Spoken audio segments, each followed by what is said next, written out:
বন্ধুরা, আজকে আমি চলে এসেছি আমাদের এখানে সুন্দর একটা জায়গায়। আর আমি দেখো টুপি পরেছি, কিন্তু হাওয়ায় টুপি ফেলে দিচ্ছে। আর কে কে এসছি জানো?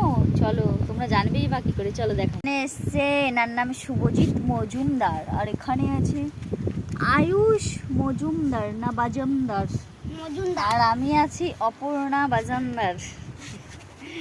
আর জায়গাটা কত সুন্দর, চলো দেখাই। দেশলাই জ্বালাস না রে বাবা, এখানে একটা লোক বিড়ি খায় আর দেশলাই ধুয়ে গেছে। আর এই জায়গায় এসে আমার চার ছেলেরা, আমি বলেছি কি সব বাড়ি নিয়ে যাই, সন্ধ্যাবাতি দেবো। আর আমার যা ছেলে জ্বালিয়ে নষ্ট করে দিচ্ছে। চলো জায়গাটা দেখাই, বেশি বক বক না করে চলো। এই দেখো কত সুন্দর জায়গা, দেখেছো? আর কত বড় বড় পাথর। আমরা দেখাও না না, দেখাচ্ছি না, আমি তোকে দেখাচ্ছি। আমি জায়গা দেখাবো, খেয়ে আমার কাজ নেই। দেখো কত সুন্দর জায়গা, দেখতে পাচ্ছ? আর এখানে আমি রয়েছি। টাটা। এই জায়গাটার নাম কি বললাম না তো? এই জায়গাটার নাম হচ্ছে মঞ্জেরি। যেরকম নাম সেরকম জায়গাটা খুবই সুন্দর। আমার ফেভারিট জায়গা হলো এটাই। আর আমার বাড়ির কাছেই এটা, যখন তখন মন চাইলেই চলে আসা যায় টুক করে। তাই টাটা।